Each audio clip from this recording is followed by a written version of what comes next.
to a little weekly reading vlog. So I've got quite a few books I want to try and get through this week and that I'm currently reading, so I hope I can actually get through some of them. We'll see how we go. I've also got a few other things planned for this week that I want to work on and get done, so I thought I would take you with me. So my TBR for this video is pretty decent. I've got 4 books here I would like to try and finish. 2 of them I'm currently reading, 1 audio, 1 physical, and then if I have time I might add in a 5th book or swap out one of the other 2 unread books for a different one.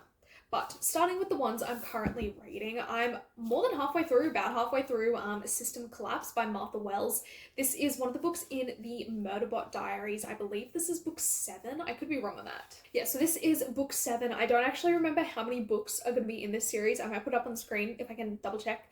But this is the last one that is currently out. This is the latest one that has come out, and I love the audiobooks of these, so I've been listening to them a lot this year, and I am so sad that they're going to be over, but I love this series so much, so I can always re-listen to it like a million times in the future.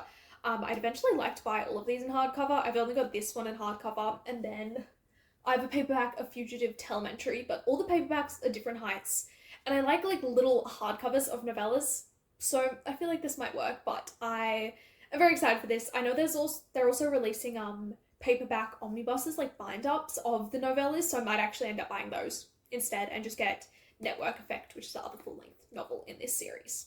I'm also reading Rouge by Mona Awad. I would like to finish it this week just because I want to know what happens. I need answers to everything. I'm not very far in at all. I'm currently on chapter 3, so I'm like 30 pages through.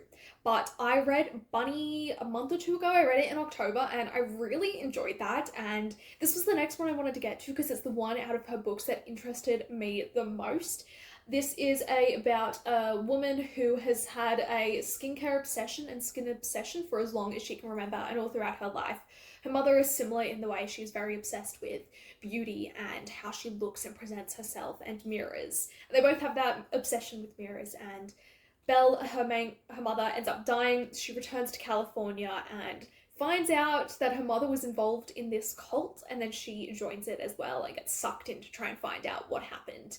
And it sounds really interesting, and as someone who had a really big obsession with skincare and has unpacked a lot of stuff to do with appearances and looks, I'm very intrigued to see how this goes. Now, if I can finish both of those, I would also like to try and start these 2 books if I can. We have got The Spear Cuts Through Water by Simon Jimenez. This is my book club's book. I don't remember a whole lot of what this book is about, and I want to keep it that way and go into this blind. I know it has to do with 2 warriors that are doing a mission or doing something for an ancient god, that it is queer, and that there is cannibalism. So I'm intrigued, and this has just got the prettiest cover I've ever seen. I would also like to try and start A Sorceress Comes to Call by T. Kingfisher. This is the only T. Kingfisher book I own and haven't read. There's Hollow Places, which is also out and trad published, which I really need to get to and pick up, but I don't own that one yet. But this is a retelling of Goose Girl, like the fairy tale story, which I don't actually know a lot about the original tale for that. So I kind of also want to go into this blind and just see what happens. I might read the original, but T. Kingfisher is just one of my favourite authors and I love her retelling so much. Thornhedge is a Sleeping Beauty retelling that is so perfect. Then we've also got Briny and Roses, which is a Beauty and the Beast retelling, and I really enjoyed that one as well. And T. Kingfisher is just a comfort read and a comfort author for me, so I feel like this is the perfect little book to read after what I'm assuming will be a heavy book with Rouge, and then maybe a bit full on with The Spear Cuts Through Water as well. Depending how we go with those, I have a new book that I picked up, and that is Orbital. This is by Samantha Harvey. This is actually the Booker Prize winner for 2024, and I've been seeing this everywhere lately. This is a very short sci-fi novella. It follows 6 different astronauts that are on a spacecraft that is rotating above Earth, and it looks at humanity and Earth and everything. They end up being they're quite obviously far away from everything and disconnected, but the news ends up getting to them about a mother's death, and that kind of spirals them all thinking about wanting to return to Earth. What is humanity? What is their humanity without being on Earth? And it seems like a really interesting read, and it won the book up, so I'm gonna read it. I also just ended up picking this up on Sunday today when I went to the shops, so I'm very excited about it, and I'll quickly show you the other book I picked up, but I don't know if I'm going to read it just yet. So I also got Road to Ruin. This is by Hannah Lee. I saw this ages ago on TikTok and it sounded really interesting, and I've never seen it in a bookshop here because Saga Press is quite difficult to get in Australia for some reason. But I love this cover. I don't 100% remember what this is about. This will be a recurring theme. I'm bad at remembering book summaries, and I personally like to go into them blind. So we'll see. I know that this is sapphic and people compare it to Mad Max. So I'm very excited for it. Just we've got sapphic people on motorbikes and I'm so excited. It sounds like it'll be a cool fantasy.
Okay, so it is Friday night. I kind of forgot to film all of this week. I just have been very not good. Work has been a lot and I've been very mentally not the best, you know?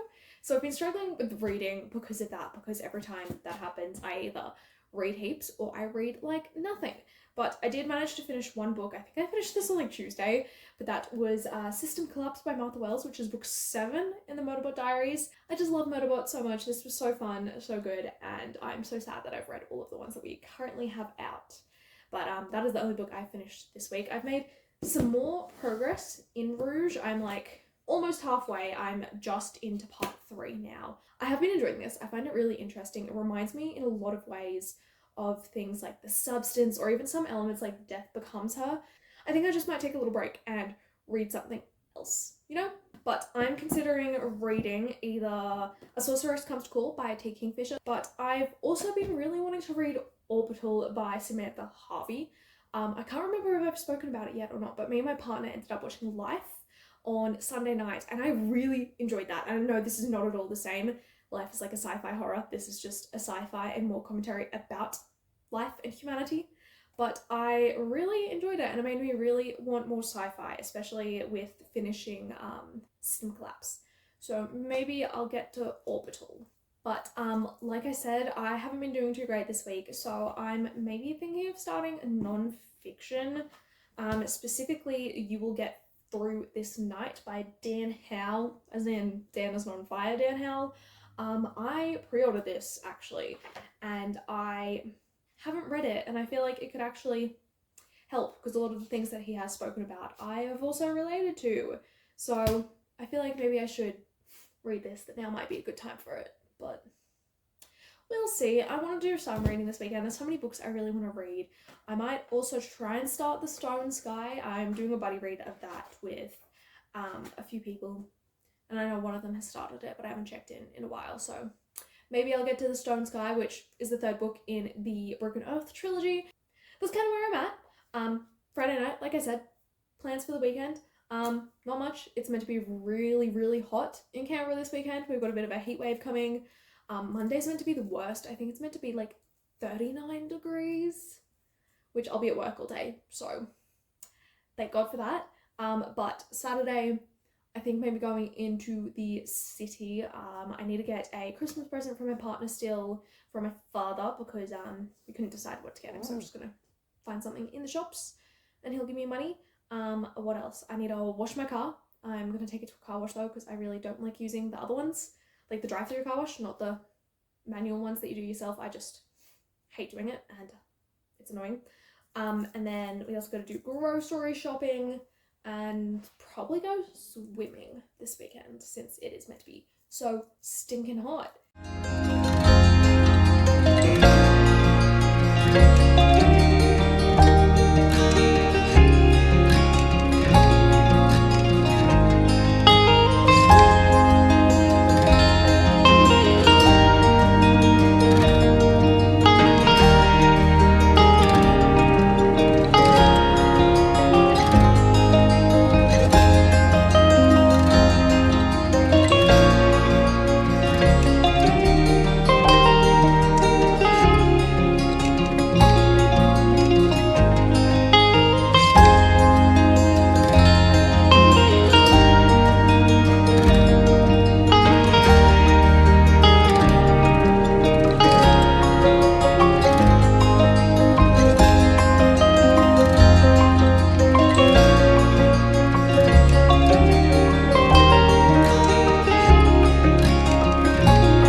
Finished another book that I wanted to talk about, so that's at least 2 books done in this vlog, which is better than none, or better than the one at the beginning, because I've been very much struggling with reading lately.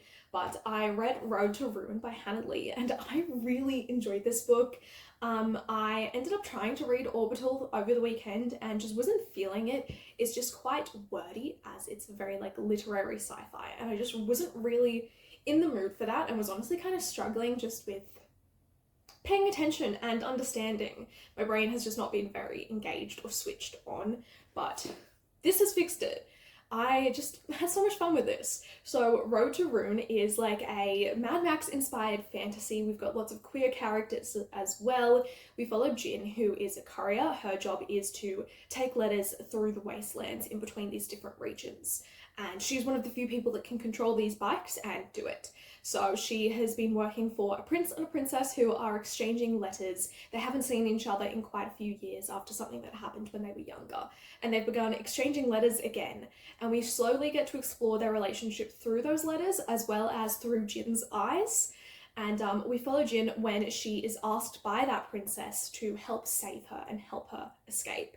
Now, it's a lot for Jin to deal with because she is in love with both the prince and the princess and thinks that neither of them like her. We all know that's not quite the case, but it is just so interesting. So it really just picks up from there when they are escaping, and it just goes off in a completely different direction to what I was expecting.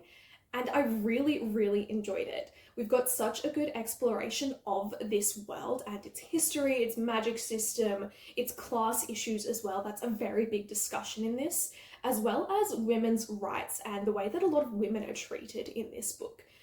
In its own way, it's got some aspects that are quite similar to The Handmaid's Tale, but in a completely different vein, and I'd say a lot closer to how a lot of women historically have been viewed. But I just had such a fun time with this. The characters are so much fun. The yearning in this is amazing. The plot is really well done, and like for being such a short book, like this is just barely over 350 pages, it fits a lot in without feeling rushed. Like, I had genuinely no idea where this book would go. I thought it would end completely differently and be like a completely different cliffhanger, but it was not, and it was a really pleasant surprise. Now, this does set up the rest of the trilogy, so we've got book 2 coming out in June, and I am just very impatiently awaiting that because I enjoyed this so much. It's just such an interesting world and quite different to anything I'd read before, and I just loved these characters, and this is like a really good example of like yearning in books. Like, I love a book with lots of yearning, especially if we've got queer characters with it and stuff. It's just so beautiful. I would much rather that than have the characters fall in love in the first book. Like, So I know this is going to go a long way, and it's really set up a lot of interesting things for book 2 that I just can't wait to explore. But that is it for this little video. I will be back with a new video later this week, and then I'm going to try and do these kinds of vlogs like intermittently, maybe every once a fortnight, maybe a bit more often, a bit less often. Let me know what kind of videos you do like, and if you do like this style, if you want them to be on the shorter side, longer side, how often you want to see these things, because I personally love watching reading vlogs. I just love watching them while I'm reading, and when they have like that good chunk of silence with just the music and I can read along, you know? So yeah, let me know. I might even do like a proper like reading vlog where it's just entirely reading, maybe no talking till the beginning and the end, so we can sit there and read together. But yeah, let me know how you feel about those ideas and what kind of videos you do want to see from me. But I'm just so excited about the books I did finish in this video, and there's so many more books I'm excited to read. I'm glad that I'm kind of feeling out of that reading rut that I was in, and Road to Ruin definitely helped with that. So I'm just so excited for what is to come. But I will see you later. Bye.